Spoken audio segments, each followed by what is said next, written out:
Times network ద్వారా గుర్తించబడ్డ India's number 1 varicose veins hospital Avis ని సంప్రదించండి.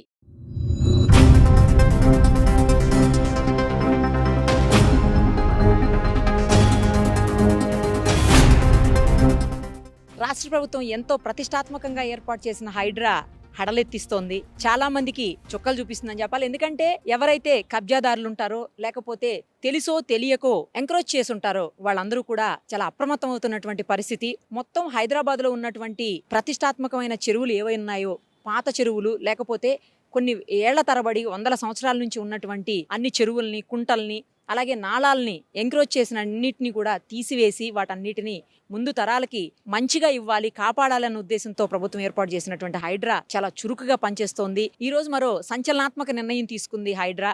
అదేంటంటే శేర్లింగంపల్లి మండల పరిధిలో ఉన్నటువంటి 204 నిర్మాణాలకు నోటీసులు సర్వ్ చేసింది. ఈ రోజు దుర్గం చెరువు FTL లెవెల్లోకి వస్తాయి, అందులో నిర్మాణాలు చేపట్టారంటూ ఈ రోజు అమర్ సొసైటీ కాలనీ, అలాగే nectar gardens colony, doctors colony, వీటితో పాటు కావూరి హిల్స్, ఇలా అనేక కాలనీలో ఉన్నటువంటి దాదాపు 204 నిర్మాణాలకు ఈరోజు నోటీసులు సర్వ్ చేసింది. అందులో 30 రోజులు అంటే 1 నెల రోజుల పాటు వాటన్నిటికీ కూడా టైం ఇచ్చింది. ఎందుకంటే అంతలోపు ఏవేవైతే బఫర్ జోన్లో ఉన్నాయో, ఏవేవైతే FTL లెవెల్లో అక్రమంగా చేపట్టారో ఆ నిర్మాణాలన్నింటినీ కూడా వాళ్లే తొలగించుకోవాలని, లేని పక్షంలో తామే ఆ నిర్మాణాలను చట్టబద్ధంగా తొలగించి వేస్తామని చెప్పేసి హెచ్చరించింది. ఇప్పుడు మనం ఉన్నటువంటి ఈ ప్లేస్ చుట్టుపక్కలనే ఆ 204 నిర్మాణాలు ఉన్నట్టు తెలుస్తోంది. దాంతో పాటు ఇంకో ముఖ్యమైన విషయం ఏంటంటే, మీకు అక్కడ కనిపిస్తుంది చూడండి, ఆ బిల్డింగ్ ముఖ్యమంత్రి రేవంత్ రెడ్డి గారి బ్రదర్ కి సంబంధించినటువంటి బిల్డింగ్, తిరుపతి రెడ్డి గారిది. ఆ ఎదురుగుండా ఉన్నది ఆయన ఆఫీసు,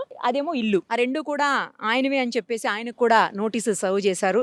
వాటిని 1 మంత్ లోపల క్లియర్ చేయాలని, నిర్మాణాలని కూల్చివేయాలని లేదా తామే చర్యలు తీసుకుంటామని. అయితే ఇంకొక ఇక్కడ మనం మెచ్చుకోదగ్గ విషయం ఏంటంటే, నిజంగా అప్రిషియేట్ చేయాలి, తిరుపతి రెడ్డి గారు కూడా స్పందించారు.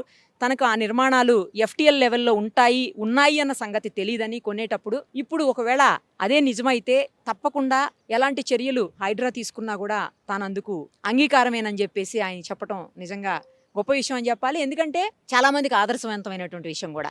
ఫస్ట్ మన దగ్గర నుంచే స్టార్ట్ అయితే మార్పు అనేది అందరూ ఫాలో అవుతారని అంటుంటాం కదా, అలాగే ఆయన కూడా స్పందించారు.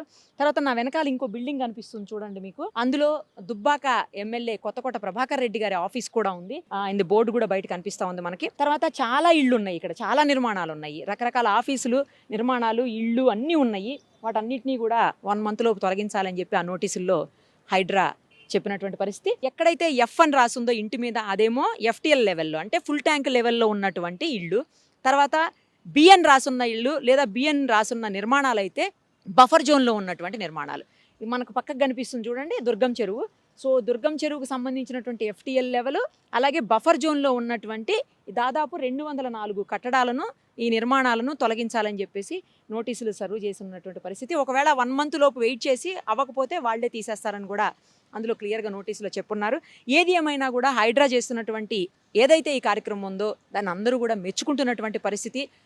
ప్రభుత్వము లేదా సీఎం రేవంత్ రెడ్డి గారు చాలా మంచి నిర్ణయం తీసుకున్నారు. నిజం చెప్పాలంటే ఇది ఒక రకంగా మనకి ఏవైతే చెరువులు ఉన్నాయో, కుంటలు ఉన్నాయో, అలాగే నాళాలు ఉన్నాయో వాటన్నిటినీ కాపాడాలి అన్న ఉద్దేశంతో. మనకు తెలుసు వర్షం వస్తే ఈ ఏరియా అయితే కింద, ఇందాక ఎవరో చెప్తున్నారు పక్కనే ఆఫీస్ ఉందని చెప్తున్నారు ఆయన, ఇక్కడ వరకు వాటర్ వచ్చేస్తాయి మేడం అని చెప్తున్నారు ఆయన. అంటే ఆల్మోస్ట్ హాఫ్ లెవెల్ వరకు వాటర్ వచ్చేస్తాయి. మనం ఎప్పుడైతే చెరువుల్ని, ఈ కుంటల్ని లేకపోతే నాళాలని కబ్జా చేస్తామో, లేకపోతే వాటి మీద ఎంకరేజ్ చేసి కట్టడాలను నిర్మిస్తామో, అప్పుడు వాటర్ ఫ్లో అనేది కూడా తగ్గిపోతుంది. ఆ వాటర్ ఎటు పోవాలో తెలియక వర్షం వచ్చినటువంటి వర్షపు నీరు మొత్తం కాలనీలోనే ఉండేటువంటి పరిస్థితి, లేదా ఇళ్ల లోపలికి వచ్చేటువంటి పరిస్థితి. సో అదే ఇదంతా ఫ్రీగా వదిలేస్తే అది చెరువులాగా ఉండిపోతాయి కాబట్టి చెరువులోనే ఉండిపోతాయి. ఇంకొకటి క్లైమేట్ కూడా దారుణంగా చేంజ్ అయింది. గత 10-15 ఏళ్లలో చూసుకుంటే హైదరాబాద్ క్లైమేట్ చాలా దారుణంగా మారిపోయింది. ఇంతకుముందు స్వెట్టింగ్ కానీ లేకపోతే సఫకేషన్ ఇదంతా ఏం ఉండేది కాదు. బట్ ఇప్పుడు ఘోరమైనటువంటి పరిస్థితి. కేవలం కాంక్రీట్ జంగిల్లాగా తయారవటం, ఈ ఎంక్రోచ్మెంట్ల వల్ల రకరకాలైనటువంటి ప్లేసెస్లో, అంటే కట్టకూడని ప్లేసెస్లో కూడా అక్రమ నిర్మాణాలు నిర్మించడం వల్లనే ఇలాంటి పరిస్థితి అని చెప్పేసి అందరూ చెప్తున్నటువంటి సిచ్యువేషన్ ఉంది. సో మనం మొత్తం వాతావరణాన్ని సమతూకంగా పాటించాల్సినటువంటి అవసరం ఉంటుంది. కాబట్టి ఏవైతే న్యాచురల్గా మనకు వస్తాయో, అంటే ఈ చెరువులు కావచ్చు, కుంటలు కావచ్చు, ఇలాంటివన్నీ కూడా, నాళాలు కూడా వాటికి అవే ఫ్లో అయ్యేలాగా మనం వదిలిపెట్టగలిగితే ఎక్కడా కూడా ప్రాబ్లం రాదు అనేసి పర్యావరణవేత్తలందరూ మొత్తుకుంటున్నారు. దీనికి సుప్రీంకోర్టు కోర్ట్స్ అన్నీ కూడా సపోర్ట్ చేస్తున్నటువంటి సిచ్యుయేషను. ఇప్పుడు ఈ హైడ్రా కూడా వచ్చింది కాబట్టి ఇంకోటి ఏంటంటే హైడ్రా మా రాష్ట్రంలోకి రావాలి, మా జిల్లాల్లోకి రావాలనే డిమాండ్ కూడా పెరుగుతున్నటువంటి నేపథ్యంలో ప్రభుత్వం తీసుకున్నటువంటి నిర్ణయం చాలా మంచిది అనే ఒక మెసేజ్ అయితే అందరికీ పోతున్నటువంటి పరిస్థితి. మరి ఇవన్నీ కట్టడాలని వాళ్ళు కూల్చుకుంటారా, లేకపోతే హైడ్రానే మళ్ళీ ఇంకొక స్టెప్ ముందుకేసి కూల్చివేస్తుందా అనేది అయితే చూడాల్సి ఉంది. సుమన్ టీవీలో మీ పర్సనల్ అండ్ బిజినెస్ ప్రమోషన్స్ కోసం కింది నెంబర్కి కాంటాక్ట్ చేయండి.